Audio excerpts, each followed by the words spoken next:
Good afternoon all of you. मुख्यमंत्री अभ्युदय योजना की एनडीए सीडीएस क्लास में आप सभी बच्चों का स्वागत है।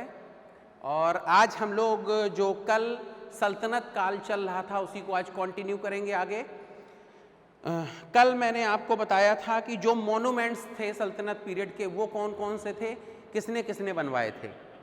दूसरी चीज़ जो है सल्तनत काल में जो प्रमुख विभाग थे और उनके अधिकारी होते थे वो कैसे, और उनको रिलेट किया था इस समय के हिसाब से। बहुत सारी न्यू इन्फॉर्मेशंस भी बीच बीच में हम आपको देते रहते हैं जो आपके एग्जाम में करंट अफेयर्स में पूछी जा सकती हैं, ठीक है। तो उसको आप लोग कंटिन्यू करेंगे। अब हम लोग उसी चैप्टर को आगे कंटिन्यू करेंगे जो बहुत ज़्यादा पूछे गए क्वेश्चंस हैं उनको, ठीक है। तो एक हेडिंग डालेंगे some important facts in Delhi सल्तनत। एक हेडिंग डालेंगे some important facts in Delhi सल्तनत, और आपको जो इम्पोर्टेंट लगे उसको आप नोट कर सकते हैं, ठीक है। आपको जो इम्पोर्टेंट लगे आप उसको नोट कर सकते हैं, ठीक है। कंटिन्यू करेंगे हम लोग दिल्ली सल्तनत में, तो पॉइंट बाय पॉइंट हम इसको डिस्कस करेंगे। अलाउद्दीन खिलजी की बाजार नियंत्रण पद्धति उसके काल तक ही जीवित रही। यानी अलाउद्दीन खिलजी ने जो बाजार नियंत्रण पद्धति लगाई थी उसको इस समय से रिलेटेड करके देखो तो इस समय भी ऐसा है।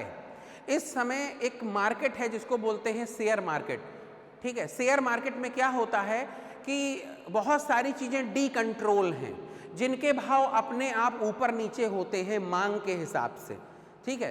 तो शेयर कैसे होते हैं, जैसे बहुत लोग शेयर को क्या समझते हैं, कहते हैं शेयर मार्केट में पैसा लगाना जुआ खेलने के बराबर है। ऐसा नहीं है। दुनिया में इस फंडामेंटल सिस्टम को आप समझिए।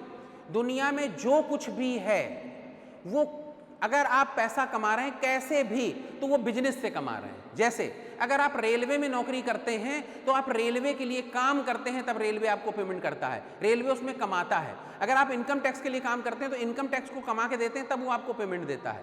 मेरी बात को समझिएगा। बहुत सारी चीज़ें सोशल वेलफेयर के लिए है।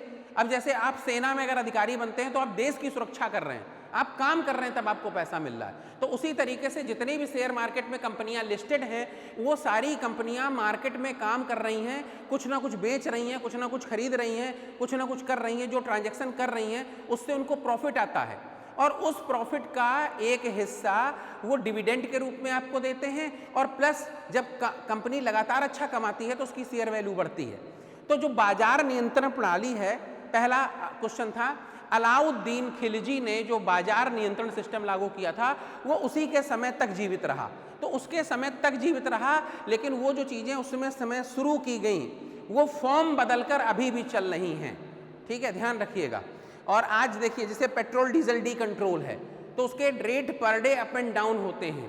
अब 2 दिन अंतर्राष्ट्रीय बाजार में क्रूड ऑयल के दाम नीचे गए हैं तो ऑब्वियसली उसका 5-6 दिन बाद हमारे देश में भी जो रेट हैं वो थोड़े से नीचे जाएंगे, फिर अगर और बढ़ जाएंगे तो बढ़ेंगे, घटेंगे तो घटेंगे। इस तरीके से वर्कआउट होता है, ध्यान रखिएगा। आगे बढ़ते हैं हम लोग। सेकंड पॉइंट है अलाउद्दीन ने मकबरों पर नियंत्रण स्थापित किया। अलाउद्दीन ने मकबरों पर नियंत्रण स्थापित किया था। ये काम किसी और ने नहीं किया, सिर्फ अलाउद्दीन खिलजी ने किया कि मकबरों पर जो है नियंत्रण स्थापित किया। ये क्वेश्चन इंपॉर्टेंट है, इसको इंपॉर्टेंट डाल के लिखिए। मकबरे क्या होते हैं, और मकबरों से 1-2 चीज़ें और बताएंगे। मुस्लिम्स राजाओं की जब डेथ होती थी या बड़े बड़े अमीर उलेमा वर्ग की डेथ होती थी तो मकबरे बनते थे, मकबरे बनाए जाते थे। तो इनमें डेड बॉडी दफन होती थी, इनमें डेड बॉडी दफन की जाती थी। तो बहुत सारे ऐसे मकबरे हैं, जैसे क्वेश्चन आपसे ये पूछा जाए मकबरों पर नियंत्रण किसने स्थापित किया? अलाउद्दीन ने, अलाउद्दीन ने, ठीक है, अलाउद्दीन खिलजी ने, ठीक है। और अगर क्वेश्चन आपसे ये पूछता है कि मकबरा जो है कौन सा ऐसा राजा था जिसने जीते जी अपना मकबरा पूरा कराया, क्वेश्चन पूछा जाए कौन सा ऐसा राजा था जिसने जीते जी अपना मकबरा पूरा कराया, तो कोई कहेगा अकबर था, कोई कहेगा जहांगीर था, कोई कहेगा शाहजहां था, कोई कुछ कहेगा शेरशाह सूरी था।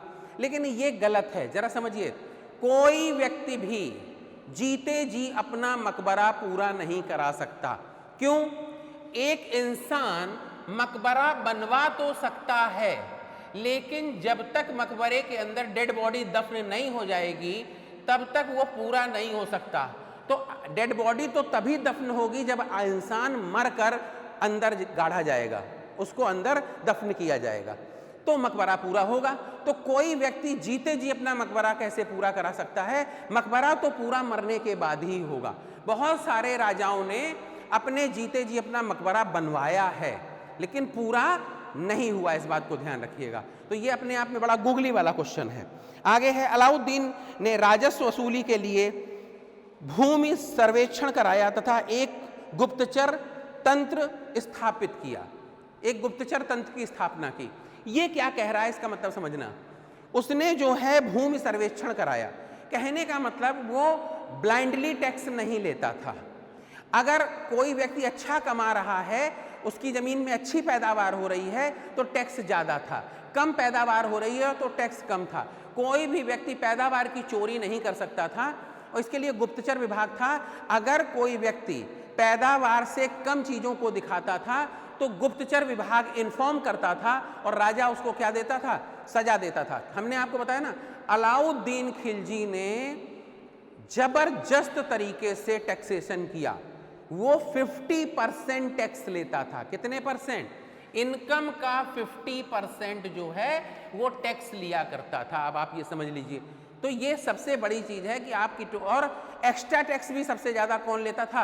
अलाउद्दीन खिलजी लेता था। इसलिए उसने इस व्यवस्था को लागू किया कि गुप्तचर घूमेंगे और वो आपकी इनकम के हिसाब से टैक्स लेंगे और इन केस इनकम इधर उधर आपने दिखाई तो फिर अगर गुप्तचरों ने इन्फॉर्म किया तो सजा मिलेगी।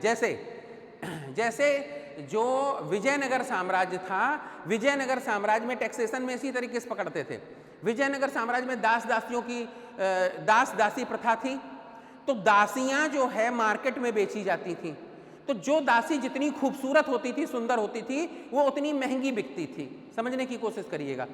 अब अगर मान लीजिए एक कोई सुंदर सी दासी लाई गई और उसको मार्केट में सेल किया जा रहा है, किसी व्यक्ति ने उसको बहुत ज्यादा दाम पर खरीद लिया, तो अगर खरीद तो लिया आपने, इसके बाद आपकी वर्थ चेक की जाएगी। अगर वर्थ उस लायक नहीं थी तो फिर क्या होगा? दासी भी जब्त हो जाएगी, पैसा भी जब्त हो जाएगा। तो विजयनगर साम्राज्य में इस तरह की व्यवस्था की गई थी। ठीक है, तो इसने ये व्यवस्था की, अलाउद्दीन खिलजी ने राजस्व वसूली के लिए भूमि सर्वेक्षण कराया। जहां जैसी अच्छी जमीन थी वहां टैक्स ज्यादा था, जहां कम अच्छी जमीन थी वहां टैक्स कम था, और गुप्तचर कमेटी जो है नियुक्त की थी। अगला पॉइंट जो है नेक्स्ट, कल्ब राजा की व्यक्तिगत सेना होती थी। एक शब्द है, ये क्वेश्चन ऐसे आया है, कल्ब क्या था? कल्ब ऐसे पूछा जाएगा। कल्ब जो होती थी ये राजा की व्यक्तिगत सेना थी। राजा की व्यक्तिगत सेना, पर्सनल सेना, व्यक्तिगत सेना। राजा की व्यक्तिगत क्या थी? सेना, पर्सनल सेना होती थी। इसका नाम था कल्ब। ये कई बार पूछा गया है, कल्ब क्या थी? जब राजा कहीं जाता था तो ये उसके साथ चलती थी, उसकी व्यक्तिगत सेना होती थी कल्ब। ठीक है, नेक्स्ट है मुकद्दम, राजस्व संग्रहक, चराई, चारागाह कर तथा अहदी भद्र सैनिक के लिए प्रयुक्त शब्द थे। अब कुछ शब्द हैं वो कहां पर यूज होते थे, तो ये क्वेश्चन ऐसे भी पूछा जाएगा। यहां पर 4 शब्द दे दिए जाएंगे और यहां पर 4 इंफॉर्मेशन दे दी जाएंगी, मैच द फॉलोइंग। आप इसको मैच करिए। ठीक है, ये भी पूछा जाएगा।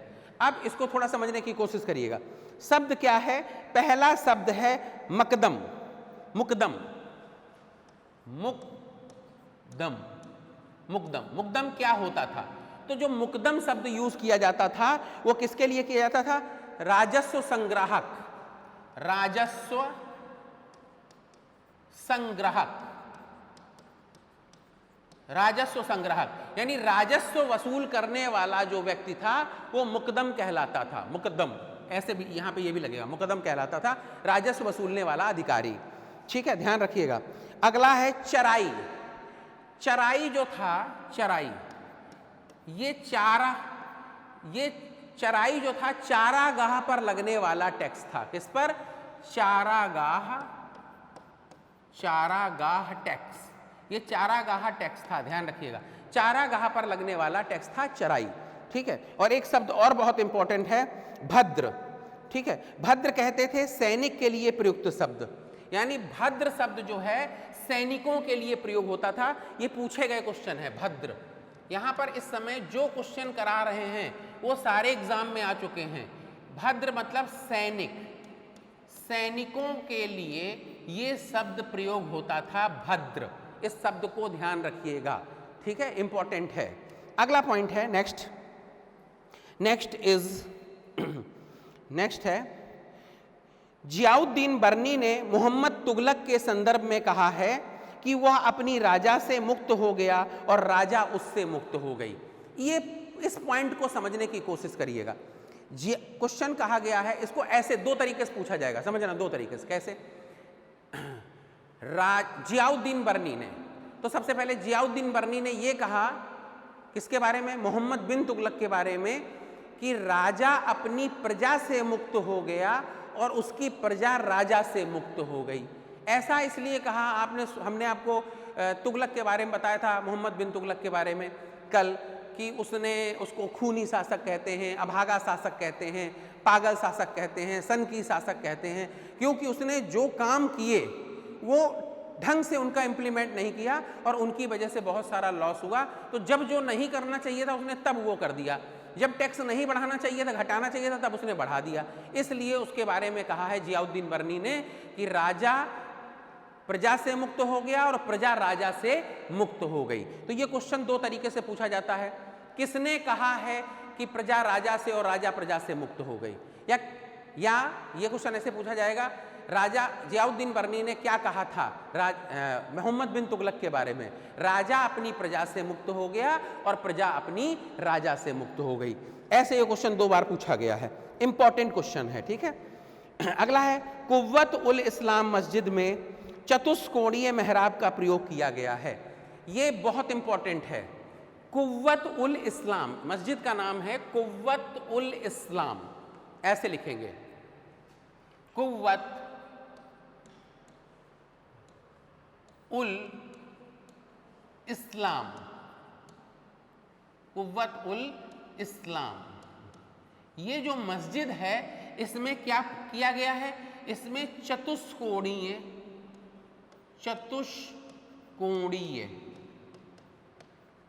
ठीक है।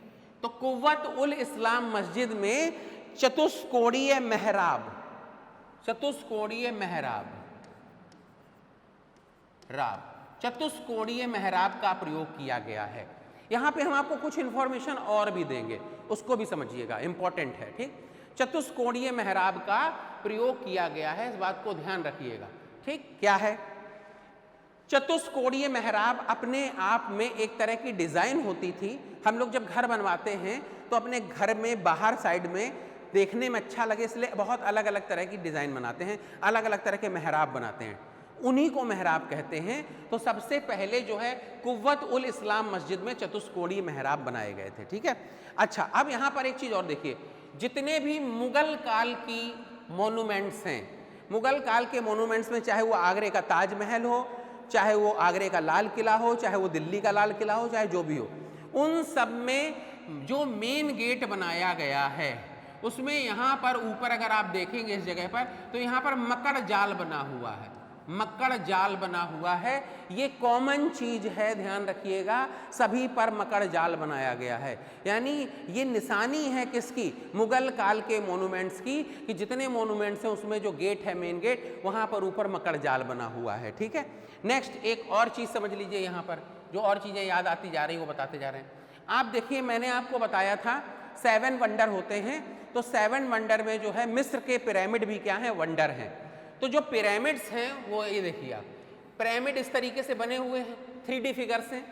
तो इनके जो बीचों बीच का ये हिस्सा है बेटा, यहां से ऐसे लंब डाला जाए, यहां से ऐसे और यहां से ऐसे, तो जो ये बीच का पार्ट है इसको बोलते हैं रिलैक्स जोन। क्या बोलते हैं? Relax zone. तो जो ये रिलैक्स जोन है, यहां पर ममीज रखी हुई हैं, ममी रखी गई हैं, ठीक है। तो इसके अगर ऊपर के हिस्से को कट कर दिया जाए तो हमको ये इस तरीके से मिल जाएगा, ठीक है। तो ये जो चीज है, ये देखिए मंदिरों के ऊपर आपको इस तरीके से मिलेगा, गुम्मद ऐसे या ऐसे, ठीक है, गुम्मद मिलेंगे। तो इसको बोलते थे चार बाग शैली। क्या बोलते थे? चार बाग शैली। चार बाग शैली इसको बोला जाता था। इस चीज को ध्यान रखिएगा। अब आप देखिए, जितने भी बड़े बड़े, चाहे वो संसद भवन हो, चाहे वो विधानसभा हो, चाहे वो चार बाग स्टेशन हो लखनऊ का, चाहे लखनऊ में जो आपका अमौसी हवाई अड्डा बना है वो हो, ज़्यादातर जो आपको सार्वजनिक प्लेस मिलेंगी वो सार्वजनिक प्लेस में ये चार बाग शैली का क्या किया गया है? यूज़ किया गया है। लखनऊ रेलवे स्टेशन पे कहीं चार बाग नहीं है, लेकिन वहाँ पर जो रेलवे स्टेशन बनाया गया है वो चार बाग शैली में बनाया गया है, इसलिए उसका नाम क्या है? चार बाग है। तो ये शैली जो है, चार बाग शैली कौन लेकर आया था, क्वेश्चन पूछा जाए तो हमने कहाँ से निकली ये तो मैंने आपको बता दिया। और इसको इंडिया में कौन लेके आया? तो इंडिया में इसको बाबर लेकर आया था। चार बाग शैली को इंडिया में किसने इंट्रोड्यूस किया? बाबर ने इंट्रोड्यूस किया। अभी हम बाबर पे आएंगे तब बहुत सारी चीज़ें बताएंगे उसके बारे में। ठीक है, आगे हम लोग बढ़ते हैं, एक एक करके एक एक चीज क्लियर करते चल रहे हैं आपको। ठीक है, नेक्स्ट इंफॉर्मेशन जो है तो कुव्वत उल इस्लाम मस्जिद में चतुष्कोणीय मेहराब का प्रयोग किया गया है। ठीक है, नेक्स्ट है अहमद शाह ने स्वतंत्र बंगाल राज्य का अधिग्रहण किया था। क्वेश्चन पूछा जाए स्वतंत्र बंगाल राज्य का अधिग्रहण किसने किया? तो अहमद शाह ने किया था। अहमद शाह अब्दाली, अहमद शाह ने किया था, ध्यान रखिएगा। अलाउद्दीन खिलजी विंध्याचल पर्वतमाला को पार करने वाला पहला तुर्क विजेता था। हमने आपको बोला था कि यहाँ कानपुर में हम लोग बैठे हैं, कानपुर के आगे क्या? इलाहाबाद, और इलाहाबाद के आगे क्या है? मिर्जापुर। मिर्जापुर से क्या शुरू हो जाती हैं? मिर्जापुर से ही शुरू हो जाती हैं, जिसको पार किया था हम अलाउद्दीन खिलजी ने, विंध्याचल पर्वत श्रृंखला। आप देखिएगा, इलाहाबाद के आगे मिर्जापुर के से विंध्याचल पर्वत रेंज शुरू होती है, और ये विंध्याचल पर्वत रेंज ऐसे आगे चली जाती है, एमपी की तरफ चली जाती है, रीवा सतना होते हुए एमपी की तरफ। सतना में एक देवी है मैहर देवी, तो जो मैहर देवी है वो इसी रेंज में उनका मंदिर है। ठीक है, इसी रेंज में उनका टेम्पल बनाया गया है, मंदिर बनाया गया, चढ़कर ऊपर जाते हैं। ठीक है, अब तो खैर वहाँ पर रो कार चलने लगी है तो कोई दिक्कत की बात नहीं है। अब जरा गौर करके देखिएगा, तो अलाउद्दीन खिलजी पहला ऐसा शासक था जिसने विंध्याचल रेंज को पार किया था। बहुत इंपॉर्टेंट क्वेश्चन है, विंध्याचल रेंज को किसने पार किया? अलाउद्दीन खिलजी ने। और यहां से जीते हुए पैसे को देने के लिए ही उसने अपने चाचा जलालुद्दीन मोहम्मद खिलजी को कहां बुलाया था? कड़ा में बुलाया था। ठीक है, जहां पर उसका क्या कर दिया था? मर्डर कर दिया था। ठीक है, और मारने के बाद उसकी खोपड़ी को भाले के ऊपर रखकर, जैसे ये भाला है, इसके ऊपर रखकर घूमा था कि अगर किसी को कोई प्रॉब्लम हो तो बताए। ठीक है, तो राजा सोच लो भाले के ऊपर होगा तो किसकी हिम्मत है जो बताएगा कोई प्रॉब्लम है। ठीक, नेक्स्ट पॉइंट, आगे हम लोग बढ़ते हैं। नेक्स्ट इज अलाउद्दीन ने भू राजस्व 50% की दर से लिया। अब क्वेश्चन ये पूछा जाए, सबसे ज्यादा टैक्स लेने वाला शासक, सबसे ज्यादा टैक्स लेने वाला शासक अलाउद्दीन खिलजी।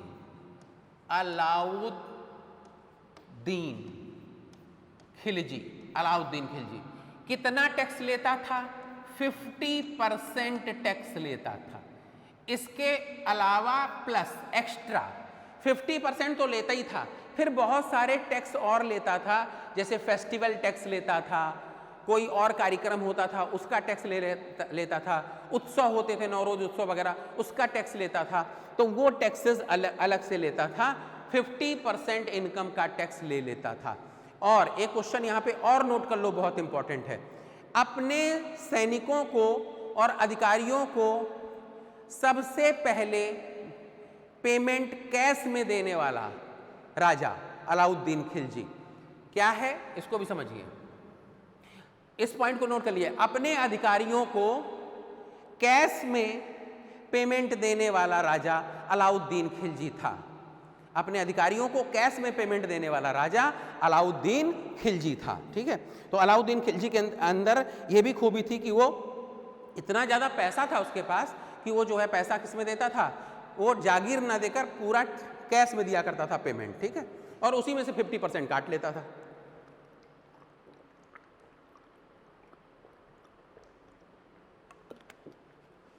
आगे बढ़ते हैं हम लोग प्लीज। नेक्स्ट इज सूती वस्त्र से संबंधित नई तकनीकों तथा चरखा का पहला प्रयोग सल्तनत काल में किया गया। तो क्वेश्चन, चरखा कौन चलाते थे? महात्मा गांधी। यहाँ बड़ा कंफ्यूजिंग है। अब पूछा जाए चरखा कब इन्वेंट हुआ, सबसे पहले चरखे का प्रयोग क्यों कब हुआ, और यहाँ पे ऑप्शन में ए नंबर पे दे दिया जाएगा महात्मा गांधी। और ज़्यादातर लोग जिन्होंने नहीं पढ़ रखा होगा वो उस पर टिक भी कर देंगे कि महात्मा गांधी थे। ठीक है, तो ध्यान रखिए, चरखा, सूती वस्त्र और चरखा, सूती वस्त्र यानी कॉटन और चरखे का पहला प्रयोग, चरखा का प्रयोग सबसे पहले कब हुआ? सल्तनत पीरियड में हुआ, सल्तनत काल में हुआ, सल्तनत काल में, माफ करिएगा, सल्तनत काल में हुआ, यानी कि सल्तनत पीरियड में चरखे का और सूती वस्त्र का प्रयोग हुआ है। ध्यान रखिएगा, इंपॉर्टेंट है ये। नेक्स्ट है, अलाउद्दीन ने अपने को खलीफा का प्रतिनिधि घोषित किया। खलीफा का, किसने अपने आप को खलीफा का प्रतिनिधि घोषित किया? अलाउद्दीन ने। तो ये क्या है, इस फंडे को समझ लीजिए थोड़ा सा, ये इंपॉर्टेंट है। कैसे इसको समझोगे? खलीफा जो था वो मुस्लिम संप्रदाय का सबसे बड़ा पद था, ये तो मैं आपको बता चुका हूं। ठीक है, जो मुस्लिम संप्रदाय है उसका सबसे बड़ा धार्मिक पद जो है वो खलीफा है। तो इसने अपने आप को खलीफा का प्रतिनिधि घोषित किया था अलाउद्दीन खिलजी ने, कि मैं खलीफा का क्या हूं? प्रतिनिधि हूं। ऐसा करने से क्या होता था कि समाज के अंदर उस व्यक्ति का सोशल और धार्मिक स्टेटस बढ़ जाता था, इसलिए उसने अपने आप को खलीफा का प्रतिनिधि घोषित किया। ठीक है, इस बात को ध्यान रखिएगा। अगला नेक्स्ट पॉइंट जो है, गयासुद्दीन तुगलक ने प्रधानों एवं मुखियों को उनके अनुलाभ वापस कर दिए थे। गयासुद्दीन तुगलक ने क्या किए थे? जो प्रधान और मुखिया लोग थे उनके अनुलाभ जो है वो वापस कर दिए थे, उनको होने वाले जो प्रॉफिट थे वो वापस कर दिए थे, जो ये वापस कर दिए थे। इस बात को ध्यान रखिएगा। ठीक है, अगला पॉइंट है, गयासुद्दीन तुगलक ने भू राजस्व को कुल पैदावार का 1/6 कर दिया। ठीक है, गयासुद्दीन तुगलक ने टैक्स को कितना कर दिया था? 1/6 कर दिया था। ठीक है, ध्यान रखिएगा, 1/6 कर दिया था, यानी कम कर दिया था। ठीक है भाई, अलाउद्दीन खिलजी ने बढ़ाया था, उसको बाद में जो कम किया वो गयासुद्दीन तुगलक ने इसको 1/6 कर दिया था। ठीक है, गयासुद्दीन ने पैदावार के अनुरूप राजस्व प्राप्ति पर बल दिया। गयासुद्दीन ने भी यही कहा कि जितना जो पैदा करेगा उसके हिसाब से ही वो क्या देगा? टैक्स देगा, यानी उसके अनुरूप ही वो टैक्स चुकाएगा। अलाउद्दीन ने राज्य में विद्रोह के 3 कारण माने जाते हैं। अलाउद्दीन के राज्य में विद्रोह के 3 कारण मेन माने जाते हैं। पहला कारण है अत्यधिक संपत्ति, दूसरा अमीरों का आपसी तालमेल, और तीसरा है राजा द्वारा प्रजा की उपेक्षा। अलाउद्दीन का एक कहना और था, वो भी समझिए। अलाउद्दीन का ये भी कहना था कि राजा और प्रजा के बीच में एक डिस्टेंस होनी चाहिए। ठीक है, अगर राजा जो है प्रजा के सीधे संपर्क में होगा या सीधे मिलेगा जुलेगा तो वो राजा की इज्जत नहीं करेगा। ठीक है, तो ये 3 कारण थे, बहुत इंपॉर्टेंट हैं। अलाउद्दीन के राज्य में विद्रोह के 3 कारण यही थे। बहुत ज़्यादा पैसा, नंबर 2 अमीर उलेमा वर्ग का आपसी तालमेल ना होना, और तीसरी चीज़ है राजा द्वारा प्रजा की उपेक्षा करना। ठीक है, प्रजा की उपेक्षा समझते हैं आप। ठीक है, जैसे मान लीजिए हमारे माननीय प्रधानमंत्री जी हैं और प्रधानमंत्री जी कोई चीज़ ना समझे प्रजा की, उसकी उपेक्षा करने लगे। इसीलिए देखिए वो हर 15 दिन बाद वो आते हैं टीवी पर, रेडियो पर और मन की बात करते हैं। तो मन की बात करने का मतलब ये है कि लोग इसका मजाक उड़ाते हैं, बहुत सारे लोग। एक्चुअली उसका मजाक नहीं उड़ाना चाहिए। मन की बात का मतलब ये है कि राजा आपके साथ इंटरेक्ट कर रहा है और वो ये बताने की कोशिश कर रहा है कि मैं ऐसा सोचता हूँ और ऐसा करना चाहता हूँ, मैं ऐसा ये चीज़ें बनाना चाहता हूँ, तो क्या ये सही है? तो उस पर आप फीडबैक भेजिए कि हम आपके साथ हैं, या ये चीज़ अगर करेंगे तो इससे ये लॉसेस हो जाएंगे। तो हम अगर उनके साथ कम्युनिकेट करें, तो हर कोई तो मोदी जी के साथ कम्युनिकेट नहीं कर सकता, लेकिन मैक्सिमम लोग जब कम्युनिकेट करेंगे तो कुछ लोगों की बातें तो वहाँ कंसीडर हो जाएंगी। तो अगर कोई चीज़ अच्छी हो रही होगी तो और अच्छी हो जाएगी, और कोई चीज़ अच्छी नहीं हो रही होगी तो वो रोक दी जाएगी कि ये ना की जाए। ठीक है, तो उसके पीछे बहुत सारे लॉजिक हैं। दुनिया में सबसे पहले डोनाल्ड ट्रंप साहब जो थे, डोनाल्ड ट्रंप, वो मन की बात करते थे। कहाँ पर? अमेरिका में। तो वही पैटर्न उन्होंने यहां पर लागू किया मोदी जी ने। ठीक है, आगे हम लोग बढ़ते हैं। नेक्स्ट पॉइंट है नागरिक एवं सैन्य सेवा के लिए दिया जाने वाला नियत राजस्व कार्य इक्ता कहलाता था। ध्यान रखिए, इक्ता व्यवस्था थी। इक्ता क्या था? क्वेश्चन पूछा जाएगा इक्ता। पहले मैं उसको लिखता हूं शब्द को, इक्ता। इक्ता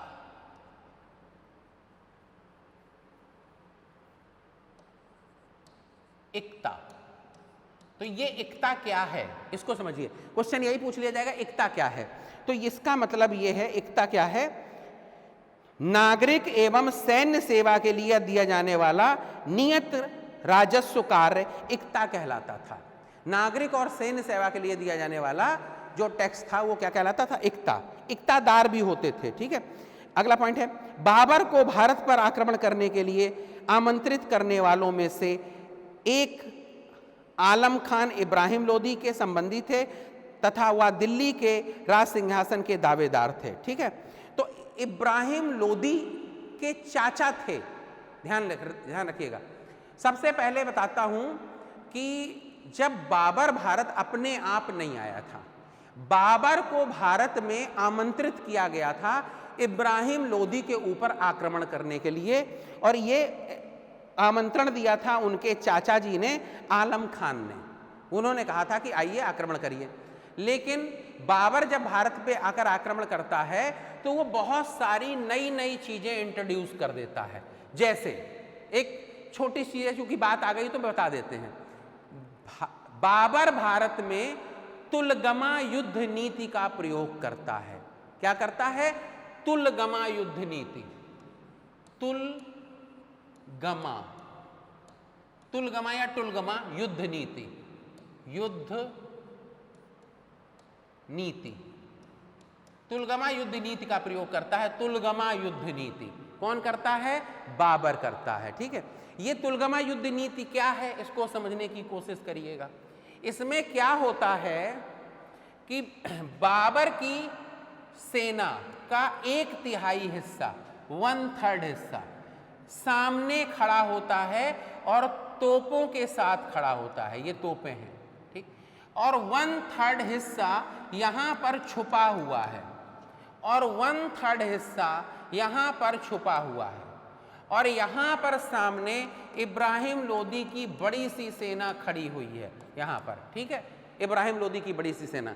अब इब्राहिम लोदी की बड़ी सी सेना ने जब बाबर की छोटी सी सेना को देखा तो उन्हें लगा, बताइए ये हमसे लड़ने आए इतनी जरा सी सेना लेकर। उनको नहीं मालूम था कि क्या हो रहा है।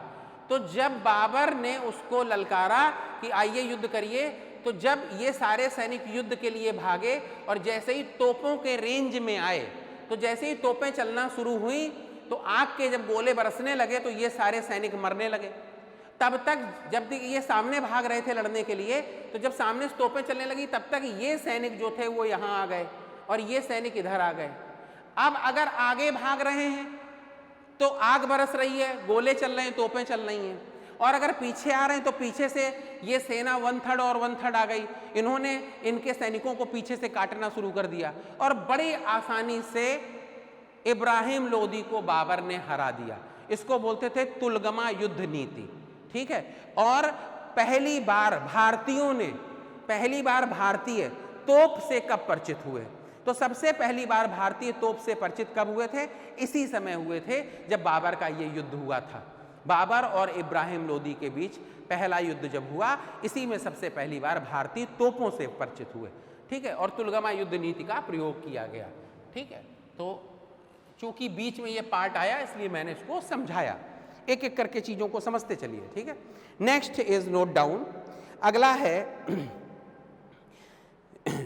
सुल्तान कुतुबुद्दीन ऐबक की मृत्यु चौगान की क्रीड़ा के दौरान अश्व से गिरने से हुई थी। ये मैंने पहले ही बता दिया था कि कुतुबुद्दीन ऐबक की जो मृत्यु हुई थी वो चौगान खेलते हुए हुई थी।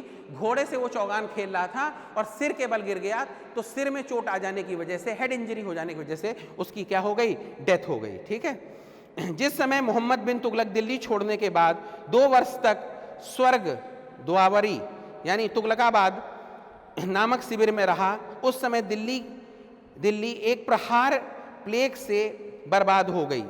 दिल्ली एक प्रकार के प्लेग से बर्बाद हो गई और बहुत से लोग मारे गए। ठीक, अब ये क्या है इसको समझना। मोहम्मद बिन तुगलक दिल्ली छोड़ने के बाद 2 वर्ष तक स्वर्ग द्वारी नामक शिविर में रहा।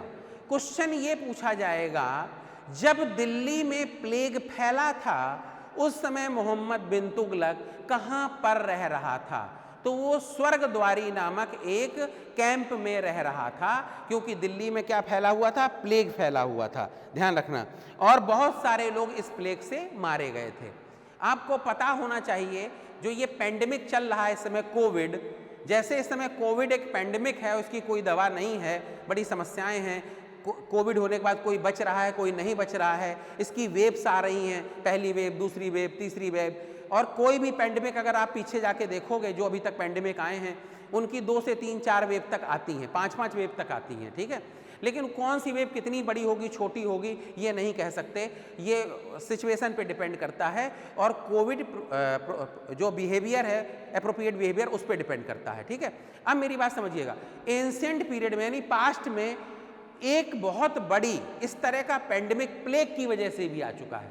जब प्लेग फैला था, ठीक है, तब भी इस तरह का पेंडेमिक आया था, तब बहुत सारे लोग प्लेग से मरे थे, ठीक है। सूरत में तो अक्सर प्लेग फैल जाया करता था, ठीक है। आगे हम लोग बढ़ते हैं, नेक्स्ट पॉइंट। सुल्तान कुतुबुद्दीन ऐबक की मृत्यु जो है चौगान खिलते हुए हुई थी। और क्वेश्चन ये पूछा जाएगा, मोहम्मद बिन तुगलक दिल्ली में प्लेग फैलने के समय कहां पर रहा, किस जगह रहा? तो वो द्वार नगरी स्वर्ग द्वारी नामक शिविर में रहा। इस पॉइंट को नोट कर लीजिए, स्वर्ग द्वारी नामक शिविर, स्वर्ग द्वारी नामक शिविर, स्वर्ग द्वारी नामक शिविर में उसने क्या किया? रहा, ठीक है। ये बात को ध्यान रखिए, इंपॉर्टेंट है। नेक्स्ट है, इतिहासकार बर्नी ने दिल्ली के सुल्तानों के अधीन भारत में शासन को वास्तव में इस्लामी नहीं माना, क्योंकि मुस्लिम धर्म तत्व की अक्सर उपेक्षा की जाती रही। ये क्या कह रहे हैं, इस बात को समझना, ये बहुत गंभीर मामला है। बर्नी साहब ये कहते हैं कि जो सल्तनत पीरियड में राजा हुए वो भी सब कट्टर सुन्नी मुसलमान थे।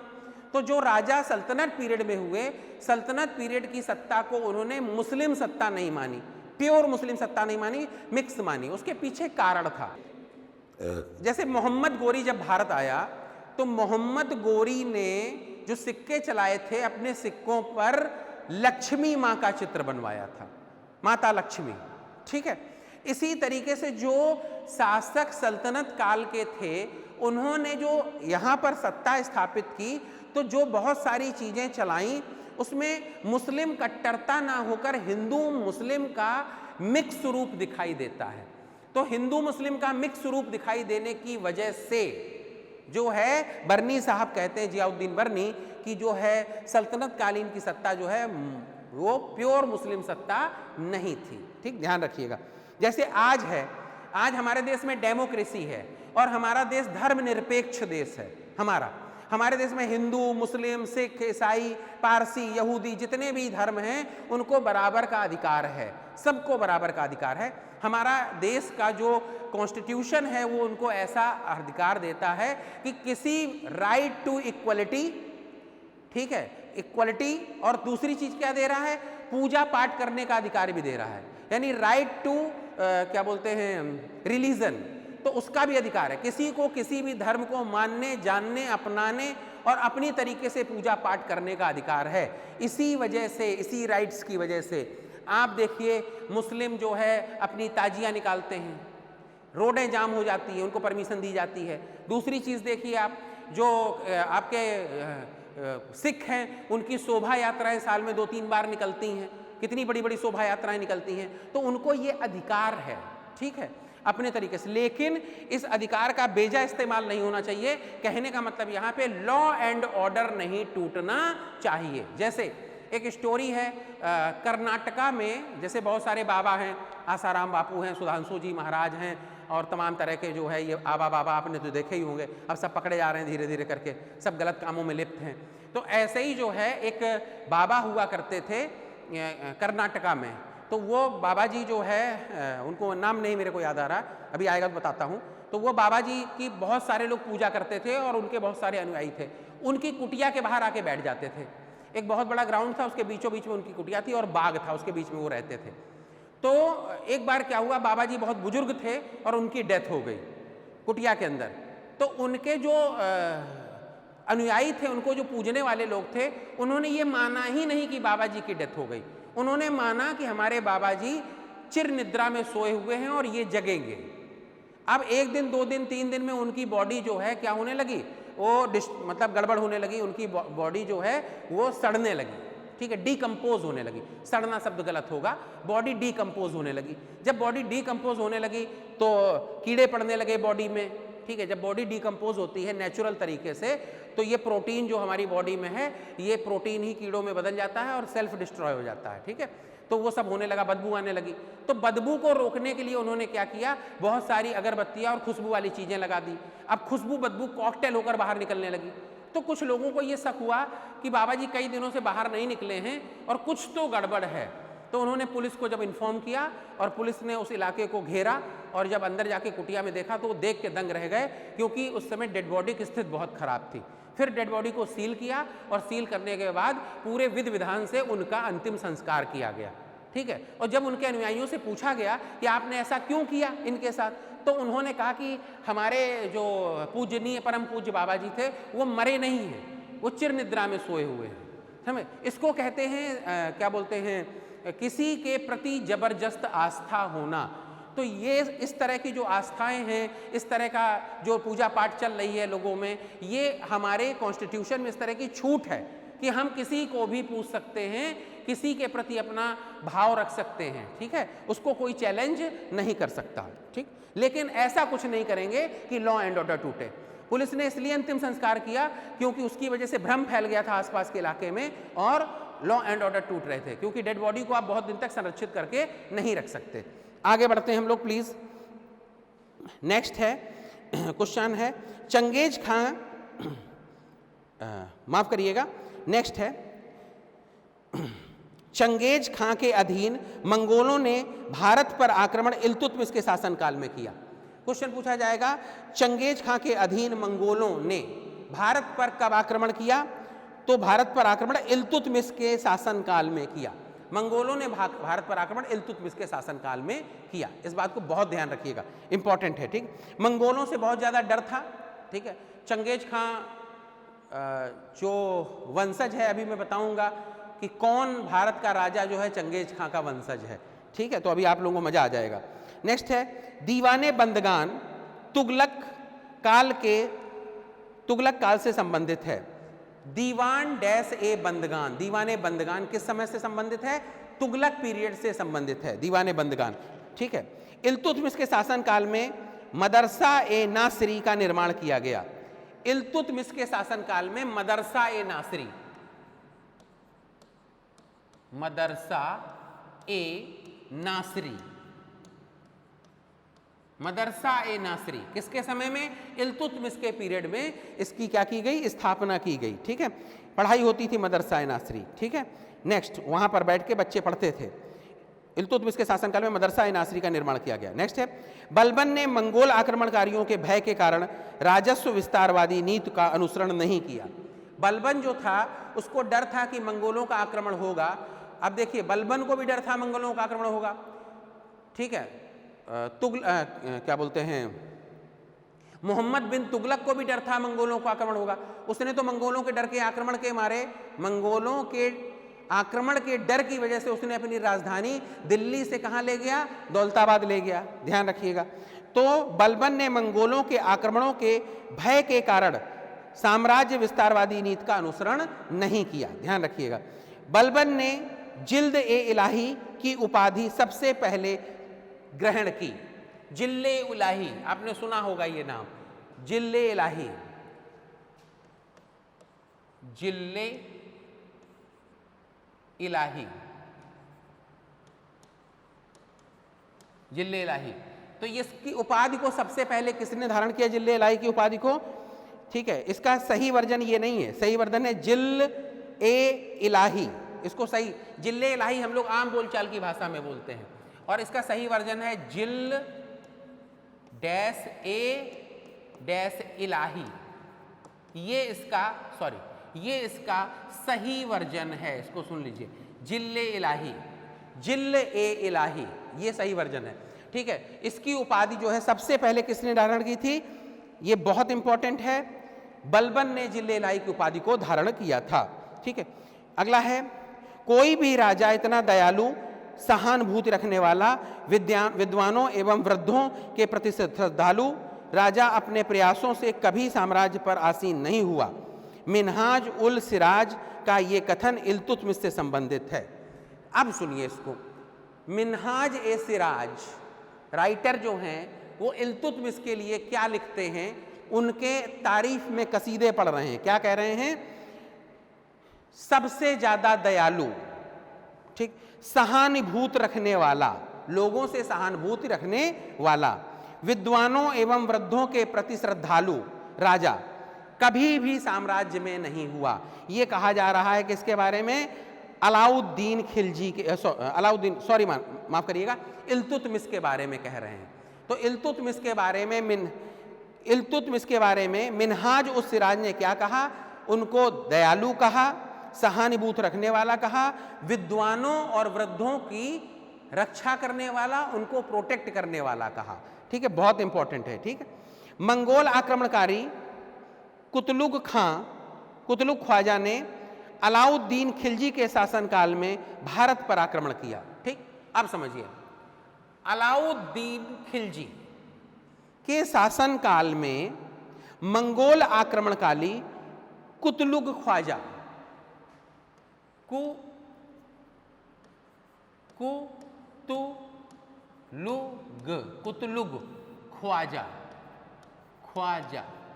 कुतलुग ख्वाजा नाम था। ये कौन था, मंगोल आक्रमण करता था। इसने आक्रमण किया था किसके समय, किसके ऊपर किया था, भारत पर आक्रमण किया था अलाउद्दीन खिलजी के शासनकाल में। भारत पर आक्रमण किया अलाउद्दीन खिलजी के शासनकाल में। एक एक क्वेश्चन कई बार आया हुआ है। ठीक है, अलाउद्दीन खिलजी ने कई आक्रमण किए, गुजरात पर किया, रणथंभौर पर किया, चित्तौड़ पर किया, मालवा पर किया। ठीक है, कई बार किया। ठीक, अलाउद्दीन खिलजी ने सीरी नामक शहर की स्थापना की। क्वेश्चन पूछा जाता है, सीरी नामक शहर किसने बसाया, कौन सा शहर, सीरी नामक शहर किसने बसाया। ठीक है, तो अलाउद्दीन खिलजी ने सीरी नामक शहर को बसाया था। ठीक है, मोहम्मद बिन तुगलक ने मिश्रित कुलीन वर्ग को जन्म दिया। ठीक है, किसने, मोहम्मद बिन तुगलक ने किसको जन्म दिया, मिश्रित कुलीन वर्ग, मिश्रित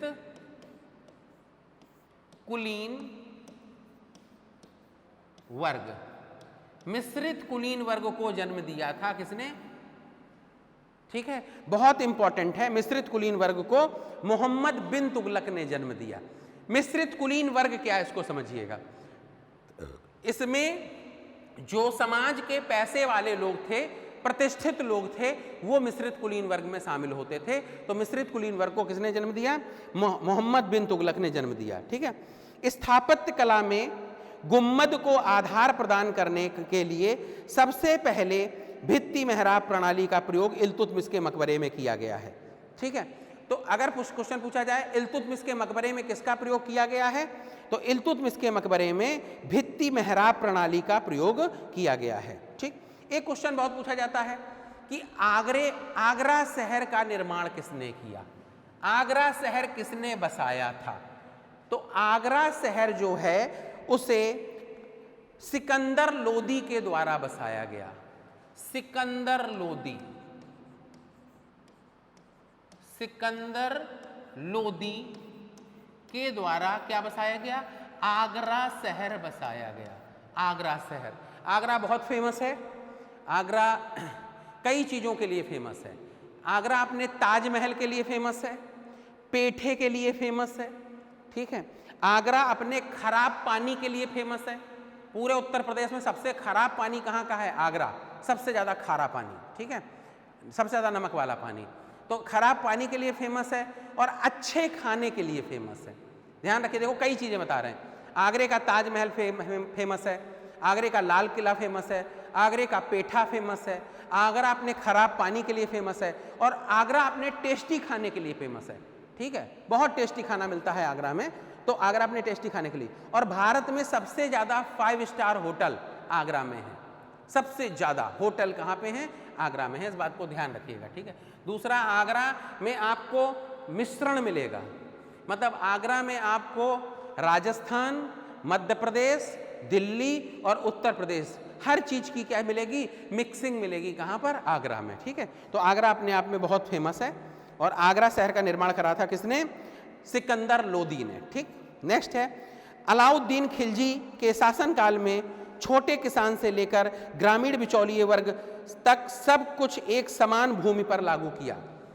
यानी छोटा किसान हो या बड़े किसान हो या बिचौलिए हो, सब पर समान ही भूमि कर जो है वो लगाया था, सेम टैक्स लगाया अलाउद्दीन खिलजी ने। वैसे ऐसा नहीं होना चाहिए। जो बड़े लोग होते हैं, बड़े किसान काश्तकार होते हैं, उनके ऊपर टैक्स ज़्यादा होना चाहिए, छोटों पर कम होना चाहिए। लेकिन अलाउद्दीन खिलजी ने सबको जो है बराबर टैक्सेशन किया। जैसे आज है, अगर आज आप जो है 5 लाख रुपए तक कमा रहे हैं तो वो 5 लाख रुपए टैक्स फ्री हैं, कोई टैक्स नहीं देना। ठीक है, अगले 5 लाख पर आपको सिर्फ 10% टैक्स देना है। 10 लाख से 20 लाख तक आपको कितने टैक्स देना है? सॉरी, 25 लाख तक सिर्फ 20% टैक्स देना है, और 25 लाख के ऊपर आपको कितना टैक्स देना है? 30% टैक्स देना है। तो आज ये सही चीज़ है, जो जितना ज़्यादा कमाएगा उससे उतना ज़्यादा टैक्स पड़ेगा। ठीक है, जो नहीं कमा रहा वो कैसे टैक्स देगा? और टैक्स देना अच्छी बात है। ठीक है, अगला पॉइंट है नेक्स्ट, मिनहाज उल सिराज अलाउद्दीन खिलजी के मूल्य नियंत्रण उपायों से संबंध में सूचना नहीं देता था। ठीक है, मिनहाल उस सिराज अलाउद्दीन के मूल्य नियंत्रण उपाय के संबंध में सूचना नहीं देता है। ठीक है, ये ऐसे ही क्वेश्चन एक पूछा गया, किसके बारे में सूचना देता है, किसके बारे में सूचना नहीं देता है। ठीक है, तो ये आपके वो क्वेश्चंस हैं जो बहुत ज़्यादा पूछे गए हैं, किसमें? सल्तनत पीरियड से पूछे गए हैं। ठीक है, तो सल्तनत पीरियड से आपके ये क्वेश्चन बहुत ज़्यादा पूछे गए हैं। अब सल्तनत पीरियड से ही लगा हुआ एक और चीज़ है जिसको बोलते हैं सूफिज्म, सूफी और भक्ति आंदोलन। इस पर भी बात कर लेते हैं। सूफीवाद, सूफी मत और भक्ति आंदोलन।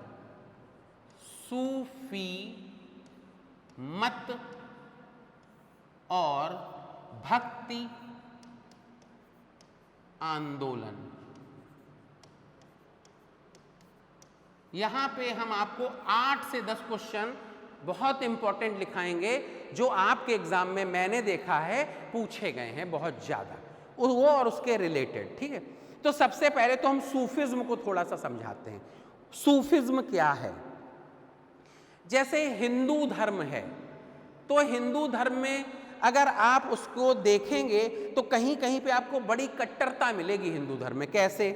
हिंदू धर्म अगर आप मानते हैं तो जरा बच्चों समझिए, आपको सुबह ब्रह्म मुहूर्त में उठना चाहिए, फ्रेश होकर स्नान करने के बाद ब्रह्म मुहूर्त में आपको क्या करना चाहिए?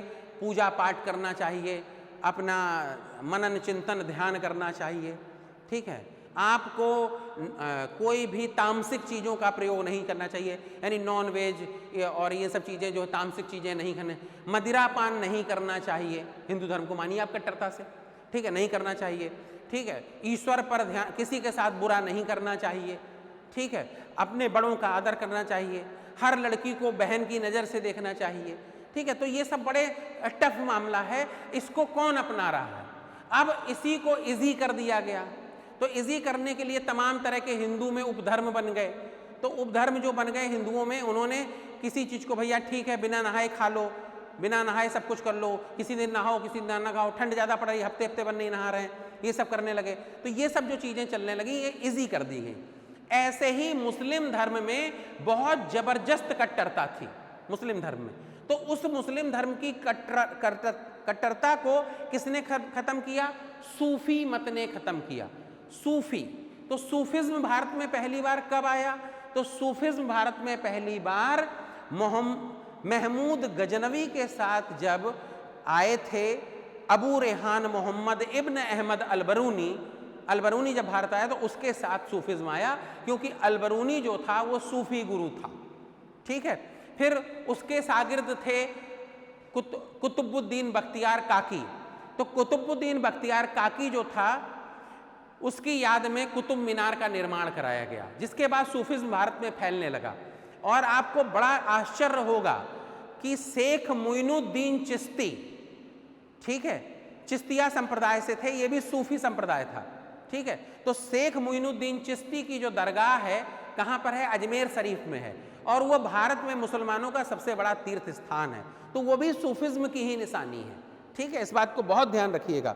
तो हम लोग सूफिज्म की शुरुआत करते हैं, यानी मुस्लिम धर्म को इजी कर दिया गया सूफिज्म के थ्रू, ठीक है। सर्वप्रथम महाराष्ट्र में भक्ति का उपदेश ज्ञानदेव ने दिया था, ठीक है। तो क्वेश्चन पूछा जाएगा, सबसे पहले भक्ति का उपदेश किसने दिया? तो सबसे पहले महाराष्ट्र में, नोट कर लीजिए इसको, सबसे पहले महाराष्ट्र में भक्ति का उपदेश ज्ञानदेव ने दिया था, महाराष्ट्र में। अच्छा, मैं यहां पे एक चीज और बताऊं, बड़ा आश्चर्य होगा, इस समय से रिलेट करो। जो महाराष्ट्र है आपका, वो धार्मिक रूप से बहुत महत्वपूर्ण है। धार्मिक रूप से कैसे महत्वपूर्ण है? देखिए, धर्म के मामले में सबसे कट्टर शिवसेना वहीं पर सरकार चला रही है, ठीक है।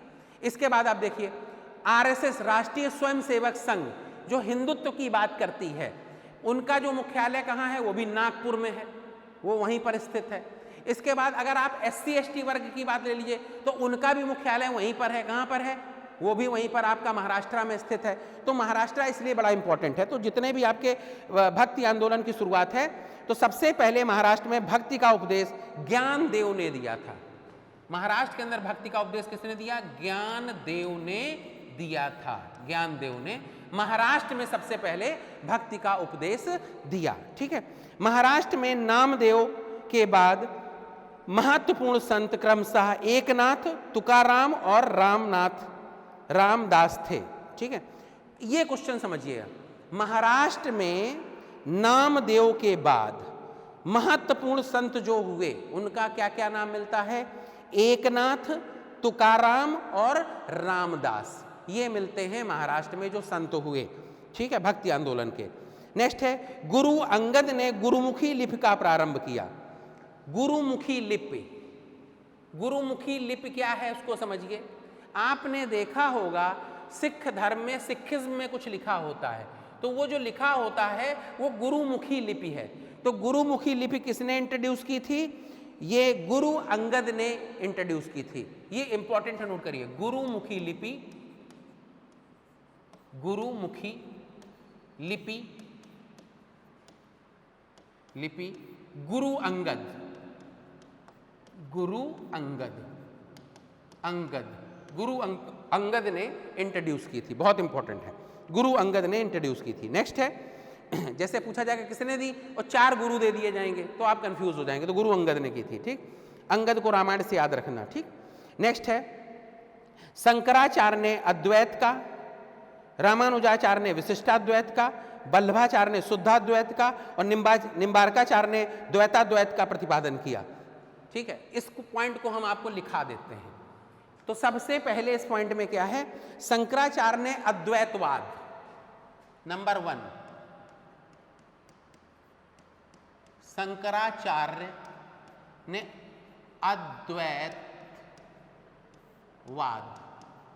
अद्वैतवाद, शंकराचार्य ने अद्वैतवाद का प्रतिपादन किया, अद्वैतवाद, ठीक।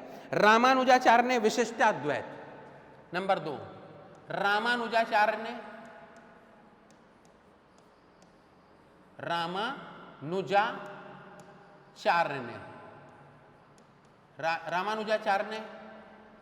क्या किया? रामानुजाचार्य ने, ध्यान रखिएगा, ठीक।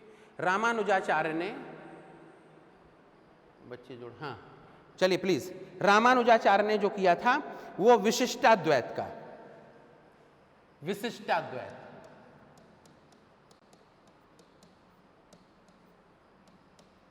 विशिष्टाद्वैत का, रामानुजाचार्य ने विशिष्टाद्वैत। नंबर 3, वल्लभाचार्य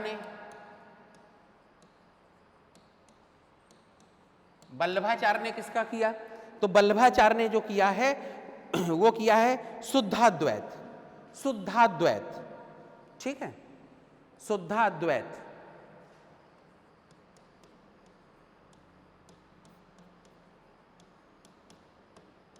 शुद्धाद्वैत का प्रतिपादन किया। और अंतिम जो है वो बहुत इंपॉर्टेंट है, 2 बार पूछा गया है ये क्वेश्चन। अंतिम निम्बार्काचार्य, द्वैत अद्वैत, निम्बार्काचार्य, निम्बार्काचार्य, निम्बार्काचार्य, निम्बार्काचार्य, द्वैत और अद्वैत, निम्बार्काचार्य द्वैत अद्वैत, इस तरीके से जो है क्या हुआ है, ये प्रतिपादन किए गए हैं। ठीक है, ये दर्शन है सारे। ठीक है, द्वैत अद्वैतवाद, शुद्धाद्वैतवाद, ठीक है, विशिष्टाद्वैतवाद और अद्वैतवाद। ठीक, इन्होंने प्रतिपादन किया। नेक्स्ट है रामानंद पहले भक्ति संत थे जिन्होंने अपने संदेश प्रचार के लिए हिंदी का प्रयोग किया। क्वेश्चन पूछा जाए भक्ति आंदोलन में हिंदी का प्रयोग किसने किया? रामानंद ने सबसे पहले हिंदी का प्रयोग किया। रामानंद ने सबसे पहले हिंदी का प्रयोग किया है। ठीक, ध्यान रखिएगा, हिंदी का प्रयोग किया। अगला पॉइंट है नेक्स्ट, हिंदी का प्रयोग किया। नेक्स्ट है मथुरा के निकट वृंदावन की पहचान किससे होती है?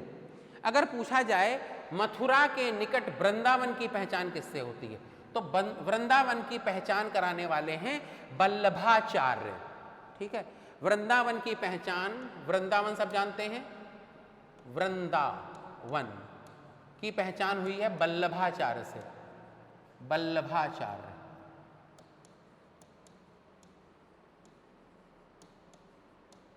वल्लभाचार्य। ठीक है, वृंदावन की पहचान वल्लभाचार्य के द्वारा होती है। ठीक है, नेक्स्ट है गुरु अर्जुन देव सिखों के गुरु रामदास के पश्चात बने। ठीक है, तो सिखों के 10 गुरु आप जो है डाउनलोड कर लीजिएगा, नहीं मैं आपको भेज दूंगा। ठीक है, सॉफ्ट कॉपी में आप उसको देख लीजिएगा। पहले गुरु कौन थे? गुरु नानक थे। ठीक है, 10वें गुरु जो थे उनके बाद गुरु का पद समाप्त कर दिया गया। और इसमें यह खूबी है कि किस गुरु ने क्या किया है। तो इसमें कुछ क्वेश्चन पूछे जाते हैं, ये आप एज ए होमवर्क समझ लीजिए। क्या क्वेश्चन? सबसे पहला, सिख धर्म के फाउंडर कौन है? गुरु गोविंद सिंह। ठीक, इसके बाद जो स्वर्ण मंदिर है उसे किसने बनवाया था? स्वर्ण मंदिर की जमीन किस राजा ने दी थी? मैं बता सकता हूं लेकिन अभी बता नहीं रहा हूं, समझिएगा। किस राजा ने उनको दी थी? ठीक है, स्वर्ण मंदिर किसने बसाया था? गुरुमुखी लिप अभी आपके सामने हो गई, गुरु अंगद जी ने। ठीक है, इसके बाद किसने कहा था कि नॉनवेज खा सकते हैं? किसने कहा कटार और कृपाण रखने के लिए? तो ये क्वेश्चन जो है अक्सर पूछे जाते हैं, इनको ध्यान रखिए। और एक चीज और यहां पर आपको बता दें, आपने देखा होगा मुस्लिम्स में और सिखों में आपस में बड़ी ठनी रहती है। ठीक, जबकि दोनों को अगर आप देखेंगे तो उनमें उनके आचार विचार में बड़ी सिमिलरिटी है। जैसे वो भी नॉन वेजिटेरियन है, ये भी नॉन वेजिटेरियन है। ठीक है, उनके यहाँ वो भी पठान सूट पहनते हैं, ये भी पठान सूट पहनते हैं। उनकी महिलाएं सलवार सूट पहनती हैं, इनकी महिलाएं भी सलवार सूट पहनती हैं। उनका खान पीन, इनका खान पीन कॉमन है। तो जब चीज़ें एक जैसी होती हैं तो उसमें आपस में बननी चाहिए। लड़ाई किस बात की है? इतनी ज़बरदस्त दुश्मनी किस बात की है? उसके पीछे कारण ये है कि मुस्लिम राजाओं ने, यानी मुगल काल के राजाओं ने सिखों के 2 गुरुओं की हत्या करवाई थी। किसकी? 2 गुरुओं की हत्या करवाई थी, ध्यान रखिएगा, बहुत इंपॉर्टेंट है। एक की जहांगीर जी ने और दूसरे की औरंगजेब जी ने। ठीक, तो बहुत इंपॉर्टेंट है ये। अगला पॉइंट है शेख हमीदुद्दीन नागौरी चिश्ती संप्रदाय से संबंधित हैं। क्वेश्चन पूछा जाए चिश्ती संप्रदाय से संबंधित कौन है? हमीदुद्दीन नागौरी जी हैं। ठीक है, चिश्ती संप्रदाय से संबंधित हैं। इसी पॉइंट में एक पॉइंट और लिख लीजिए, शेख मोइनुद्दीन चिश्ती की दरगाह, शेख मोइनुद्दीन चिश्ती की दरगाह अजमेर शरीफ में है। शेख मोइनुद्दीन चिश्ती की दरगाह अजमेर शरीफ में है। अजमेर शरीफ में है। शेख मोइनुद्दीन चिश्ती की जो दरगाह है वो अजमेर शरीफ में है। अजमेर शरीफ में है। अजमेर शरीफ में है। मोइनुद्दीन चिश्ती की दरगाह अजमेर शरीफ में है। ठीक है, अच्छा अब लोग आगे बढ़ेंगे अब प्लीज। अब सूफिज्म में थोड़ी सी चीजें बता देते हैं एक एक करके। सूफीवाद, सूफिज्म।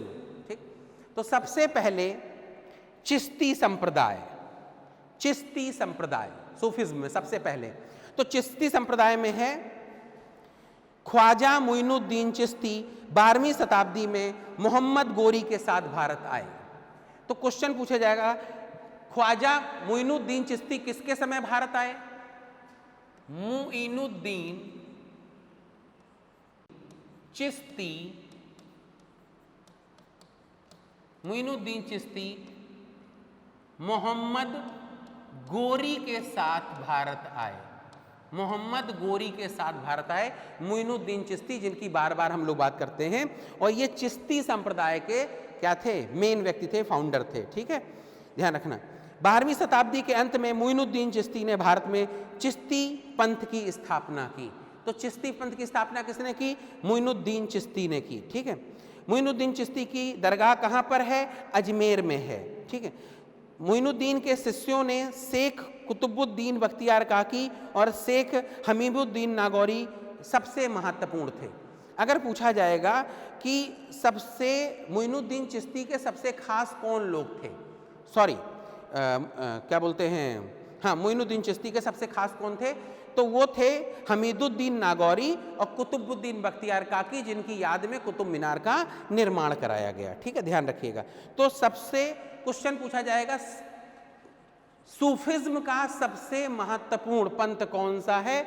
चिश्ती संप्रदाय है, चिश्ती पंथ सबसे महत्वपूर्ण है, ध्यान रखिएगा। ठीक, इसी समय मध्यकाल में चिश्ती संप्रदाय के साथ ही समझिए, मध्यकाल में कुछ लोग और हुए, ठीक है, जो इनको समाज सुधारक भी कह सकते हैं और धार्मिक समाज सुधारक भी कह सकते हैं।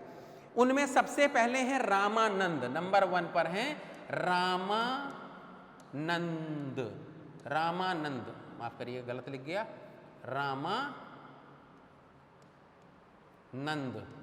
रामानंद। ठीक है, रामानंद जो थे उनके बारे में समझ लीजिए। इनका जन्म 1299 में प्रयाग में हुआ। 1299 ईस्वी में ये कहां पर पैदा हुए? प्रयाग में, प्रयाग में, प्रयाग में इनका जन्म हुआ। ठीक है, 1299 ईस्वी में प्रयाग में इनका जन्म हुआ। उत्तर में भक्ति का प्रसार, ठीक है, उत्तर में इन्होंने भक्ति का प्रसार किया और वर्ण आश्रम की निंदा की, वर्ण आश्रम की निंदा की। उत्तर भारत में भक्ति का प्रसार किया और वर्ण आश्रम की निंदा की। वर्ण आश्रम का मतलब जो है ब्राह्मण, क्षत्रिय, वैश्य, शूद्र जो जातियां बनाई गई थी उसकी इन्होंने क्या की? निंदा की। ये है रामानंद। नंबर 2 पर है कबीर, नंबर 2 पर है कबीर, कबीर। ठीक है, ध्यान रखिएगा। तो कबीर से सब लोग परिचित हैं। कबीर के बहुत सारे दोहे हैं। कबीरा हर के रूठते गुरु को सरने जाए, और कह कबीर गुरु रूठते हरि ना होत सहाय। ठीक है, तो बहुत सारे कबीर के दोहे हैं। कबीर ने बड़े खुल के जो है धर्म के बारे में कटाक्ष किए हैं और दोहे लिखे हुए हैं। तो कबीर जो हैं इनका जन्म 1425 में वाराणसी में हुआ। 1425 AD में कहाँ हुआ? वाराणसी में हुआ, वाराणसी। इनका जन्म जो है वाराणसी में हुआ, ध्यान रखिएगा। जाति से ये जुलाहा थे। जुलाहा जानते हैं, जो कपड़े बुनते हैं, ओबीसी वर्ग में आते हैं। जात से ये जुलाहे थे और धार्मिक कुरीतियों के कट्टर विरोधी थे। धार्मिक कुरीतियां क्या हैं जरा उसको समझिएगा। हमारे हिंदू धर्म में जो सबसे बड़ी प्रॉब्लम है वो धार्मिक कुरीतियों की ही है।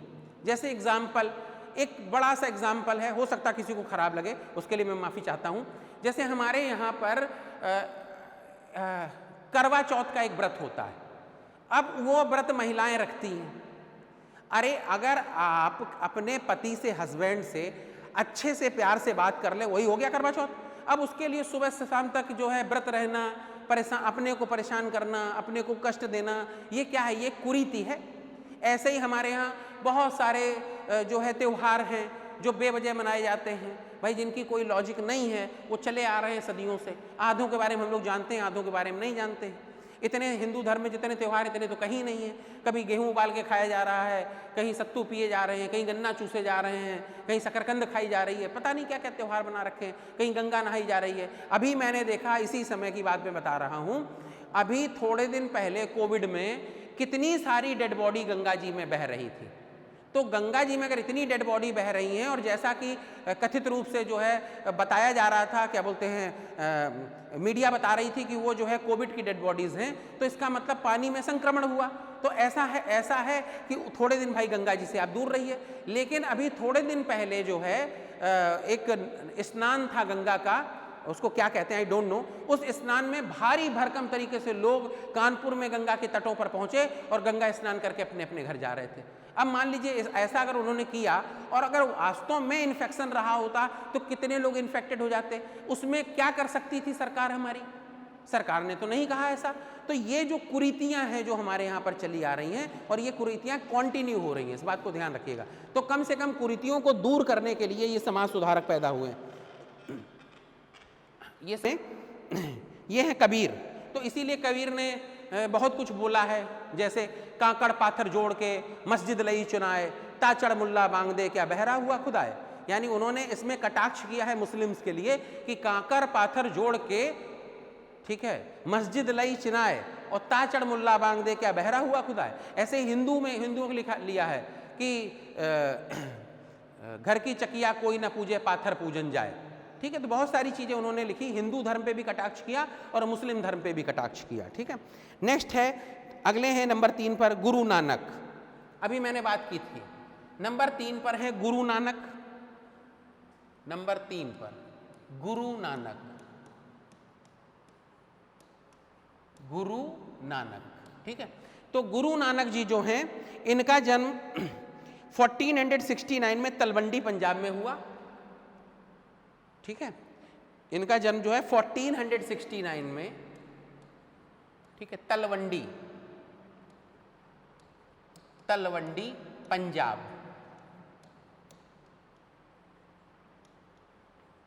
तलवंडी पंजाब में हुआ। ठीक है, तलवंडी पंजाब में इनका जन्म हुआ है, ध्यान रखिएगा।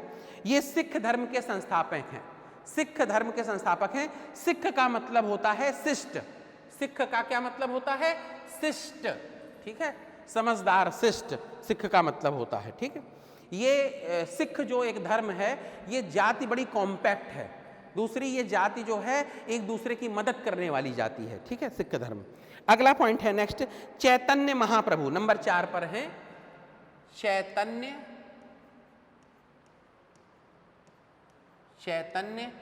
महाप्रभु।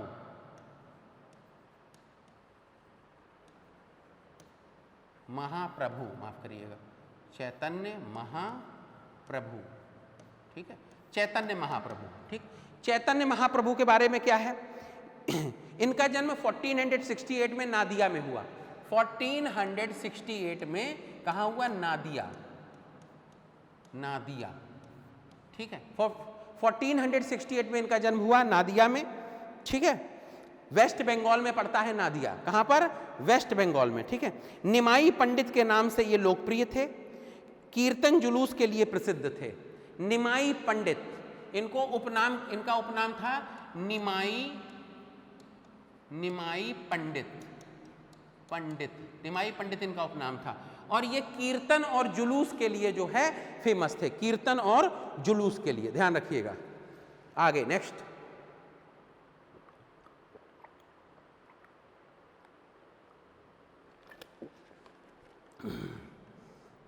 कीर्तन और जुलूस के लिए फेमस थे।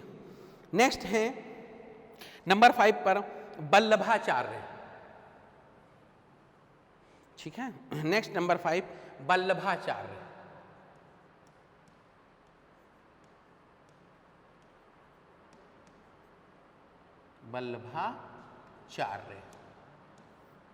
ठीक है, वल्लभाचार्य किस लिए फेमस है जरा समझिए, या इन्होंने क्या किया? इनका जन्म 1469 में चंपारण में हुआ। चंपारण सब जानते हैं। 1469 एडी में कहाँ हुआ? चंपारण, बिहार में पड़ता है। चंपारण, इंग्लिश में चंपारण, हिंदी में चंपारण। ठीक है, बिहार में चंपारण में हुआ। चंपारण बहुत फेमस जगह है, ध्यान रखिए। ठीक है, चंपारण में हुआ। कृष्ण भक्ति को प्रसारित किया।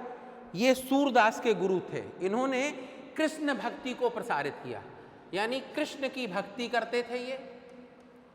ठीक है, आडंबरों से हटकर, आडंबरों से रहित कृष्ण की भक्ति करते थे। और ये सूरदास जी के क्या थे? सूरदास के गुरु थे, सूरदास के गुरु थे, ये इनकी सबसे खूबी है। ठीक है, आगे है तुलसीदास, इनके बारे में सब जानते हैं, इन्होंने रामचरितमानस लिखा। नंबर 6 पे हैं तुलसीदास, रामचरितमानस के रचयिता तुलसीदास। ठीक, ये रामचरितमानस के रचयिता हैं। ठीक, इन्होंने रामचरितमानस हमारी रामायण को पढ़ने योग्य बनाया। हम लोग जो अपने घरों में रखते हैं वो रामचरितमानस रखते हैं, जिसमें 7 अध्याय हैं, जिनके अध्याय को कांड कहते हैं, किष्किंधा कांड, बाल कांड, लंका कांड। तो उसको इन्होंने अवधी भाषा में लिखा, जिससे उसको पढ़ा जा सके और समझा जा सके। ठीक है, इनका जन्म 1497 में राजपुर उत्तर प्रदेश में हुआ। 1497 एडी में इनका जन्म हुआ, राजपुर उत्तर प्रदेश, राजपुर यूपी, राजपुर यूपी में इनका जन्म होता है धुलसीदास जी का। ठीक है, तुलसीदास जो हैं वो अवधी भाषा में रामचरितमानस को लिखते हैं, और ये भी जो है हिंदुत्व में, हिंदू धर्म में जो आडंबर किए गए हैं उन आडंबरों के क्या हैं? विरोधी हैं, यानी समाज को सही रूप, सही दिशा दिखाने की कोशिश करते हैं।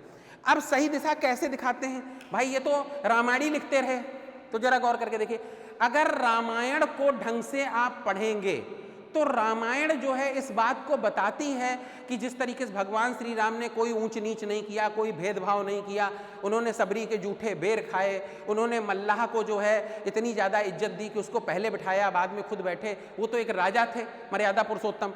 तो इस सब चीज़ों को जो तुलसीदास ने बताया है वो इसलिए बताया कि समाज में जो ये चल रहा कि कौन जो है ब्राह्मण है, कौन क्षत्रिय है, कौन वैश्य है, कौन शूद्र है, कौन ऊंचा है, कौन नीचा है, इस समस्या को, ऊंच नीच की प्रॉब्लम को दूर करने के लिए रामायण को अवधी भाषा में लिखा, और ताकि आम पब्लिक को, देश की हर व्यक्ति को रामायण समझ में आ सके और रामायण का सारांश वो समझ सके, और जो लोग गलत तरीके से धर्म को प्रसारित कर रहे हैं वो उसको प्रसारित करना क्या कर दें? बंद कर दें। इसलिए तुलसीदास ने जो जन्मे थे 1497 में, उन्होंने राजपुर में, उन्होंने रामचरितमानस की रचना की है। ठीक है, अगले जो है राइटर हैं वो हैं नामदेव।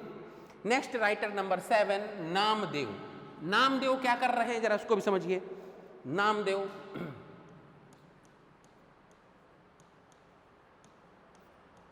नामदेव, ठीक है, ये सब हिंदू धर्म के समाज सुधारक हैं।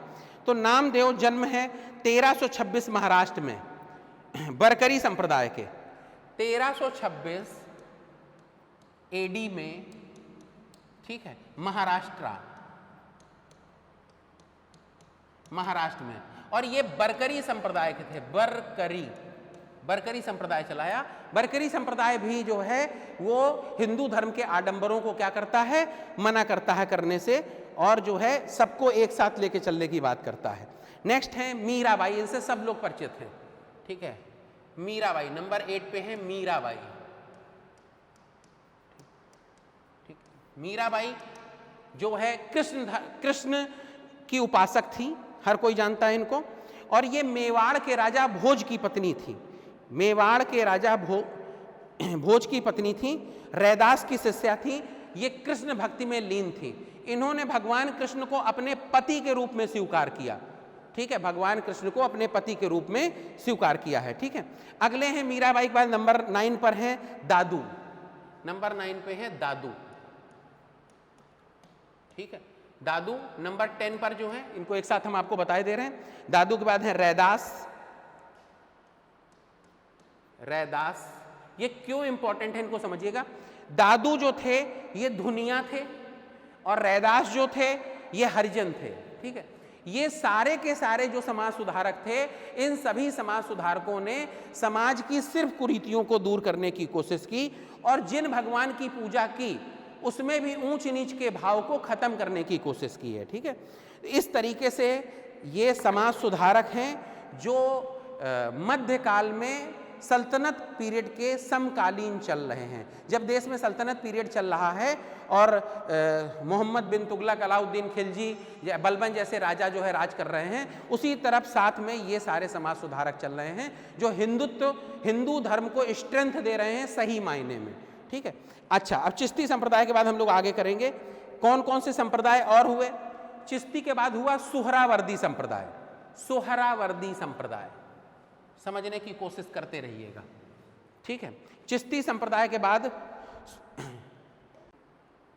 चलिए सोहरावर्दी संप्रदाय, बगदाद के शिक्षक सिहाबुद्दीन सोहरावर्दी ने सोहरावर्दी संप्रदाय की स्थापना की है, ठीक है।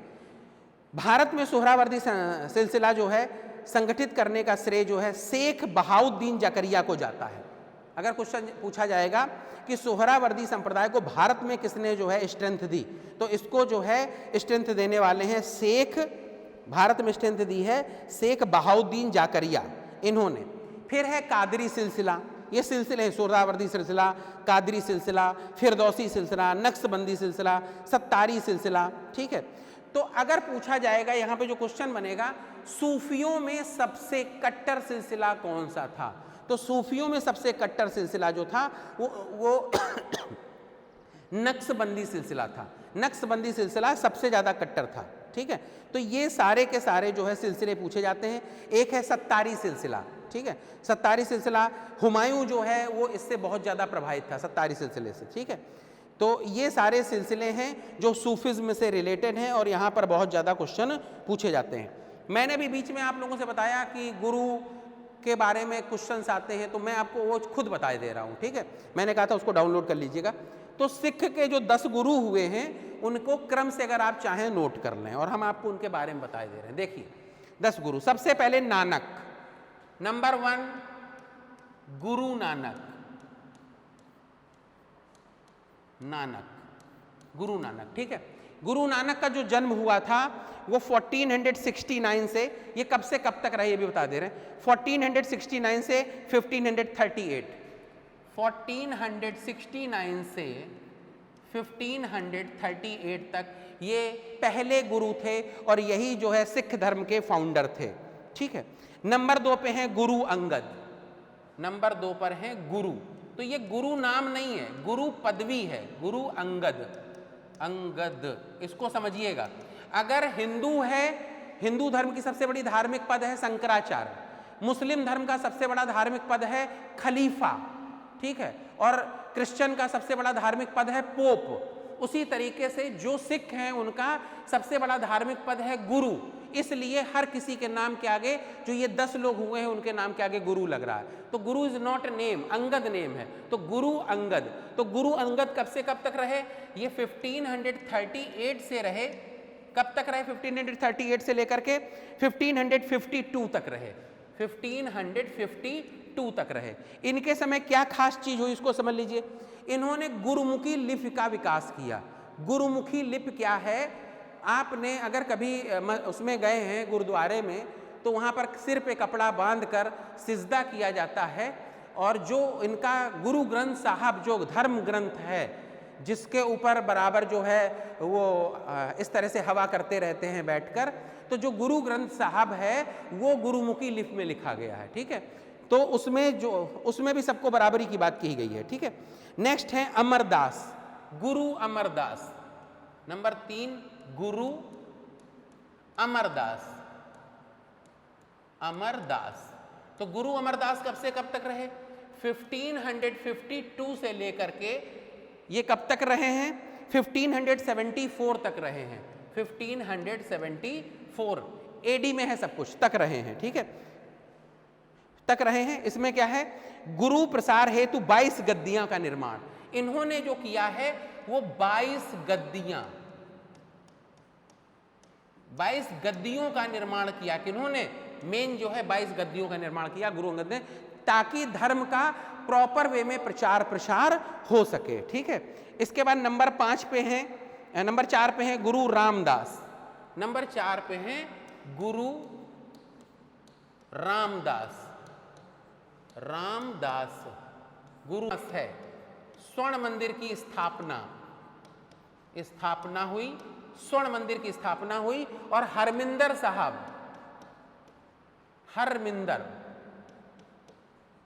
हरमिंदर साहब का संकलन हुआ।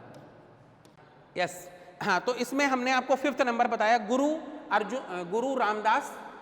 इसके बाद जो है 5th नंबर पे हैं गुरु अर्जुन देव। ये है गुरु अर्जुन देव। 4 नंबर पर रामदास, ठीक है। इसके बाद है 5th नंबर से हम लोग फिर से शुरू करते हैं। गुरु रामदास, एक प्रॉब्लम हुई है उसको थोड़ा सही कर लीजिए प्लीज, ये मैं थोड़ा सा साफ कर रहा हूं, ठीक है। गुरु रामदास जो हैं, ये मैंने गलती से अर्जुन देव के बारे में बता दिया, माफी चाहते हैं इसके लिए। तो जो गुरु रामदास हैं, इनके समय में सिर्फ और सिर्फ अमृतसर शहर की स्थापना होती है। तो सबसे पहले गुरु रामदास कब से कब तक रहते हैं? ये 1574 से 81 तक रहते हैं। 1574 से 1581 तक रहते हैं। और अमृतसर शहर, सब जानते हैं अमृतसर शहर की स्थापना होती है, अमृतसर सिटी की स्थापना होती है, ध्यान रखिएगा। इस समय अमृतसर वैसे भी बड़ी चर्चा में है, क्योंकि इस समय पंजाब की सियासत में उथल फुथल चल रहा है, वहाँ पर सिद्धू और कैप्टन में ठनी हुई है, ठीक है। तो इसलिए अमृतसर वैसे भी बहुत ज़्यादा नेम फेम में है। दूसरा, बहुत सारे लोग अमृतसर घूमने जाते हैं, जलियांवाला बाग जो घटना हुई थी उसको देखने जाते हैं, जो जलियांवाला बाग वहाँ पर बना हुआ है, तो वो सारी चीज़ों के लिए बड़ा फेमस है, ठीक है। अब हम लोग नंबर 5th पर आते हैं, ठीक है। नंबर 5th पर हैं गुरु अर्जुन देव। नंबर 5th पर हैं गुरु अर्जुन, सब लोग जानते हैं और ये बहुत फेमस भी हैं, अर्जुन देव। क्यों फेमस हैं, इसके पीछे कारण है। गुरु अर्जुन देव ने 1581 से 606 तक, 1581 से 1606 तक जो है गद्दी पर रहे। और इन्होंने जो बड़े काम किए वो क्या किया, हरमिंदर साहब का संकलन किया और स्वर्ण मंदिर की स्थापना की, ठीक है। तो स्वर्ण मंदिर की स्थापना और हरमिंदर साहब का संकलन, हरमिंदर साहब का संकलन हुआ, ठीक है। ये इसके बाद जो गुरु हैं वो हैं गुरु गोविंद सिंह, हरगोविंद सिंह, माफ करिएगा। नंबर 6 पर हैं हरगोविंद सिंह, हरगोविंद सिंह, ध्यान रखिएगा। गुरु हरगोविंद सिंह, गुरु अर्जुन देव, गुरु हरगोविंद सिंह, सबके नाम के आगे गुरु लगाते जाइए, ठीक है। गुरु हरगोविंद सिंह जो हैं, इनके समय अकाल तख्त की स्थापना हुई। अकाल तख्त सबसे पहले कब से कब तक रहे ये बता देते हैं। तो ये 1606 से रहे हैं, कब तक, 1606 से लेकर के 1645 तक रहे, एक लंबा समय रहा, 1645। अकाल तख्त की स्थापना, ठीक है। और इन्होंने लड़ाकू बनाया, लड़ाकू, किसको लड़ाकू बनाया, इन्होंने सिखों को लड़ाकू बनाया, ठीक है। तो इसीलिए आप देखिए वो तलवार या बर्छी वो सब लेकर चलते हैं, तो सिखों को एक लड़ाकू जाति में बदला, ठीक है। नेक्स्ट जो है हर राय हैं, अगले हैं 7 नंबर पर हर राय, ठीक है। हर राय कब से, गुरु हर राय, गुरु अपने आप लग जाएगा, गुरु हर राय। तो गुरु हर राय 1645 से 61 तक रहे, 1645 से 1600 जो है 61 तक रहे गुरु हर राय। गुरु हर राय ने क्या किया है, इन्होंने उत्तराधिकारी युद्ध में भाग लिया, मुगलों के उत्तराधिकारी युग में जो है में पार्टिसिपेट किया था, ध्यान रखिएगा। नेक्स्ट है हरकिशन। हरकिशन जो है हर राय के बाद 1661 से 64 कम समय तक रहे। नंबर 8 है हरकिशन, ठीक है। हरकिशन जो है ये 1661 से 1664 बहुत कम समय तक जो है, माफ करिएगा 64 है, 1664 बहुत कम समय तक रहे हैं, ठीक है। और अल्प वयस्क अवस्था में इनकी मृत्यु हो गई, बहुत कम उम्र में जो है इनकी क्या हो जाती है, डेथ हो जाती है। इसके बाद है 9th नंबर पर गुरु तेग बहादुर, औरंगजेब इनको फांसी दे देता है। और नंबर 10 पे है गुरु गोविंद सिंह, इन्होंने खालसा सेना का संगठन किया और धर्मचार पाहुल का प्रवर्तन किया। इस तरीके से ये 10 लोग जो हुए हैं बहुत ज़्यादा इंपॉर्टेंट हैं, ठीक है। Thank you for this class.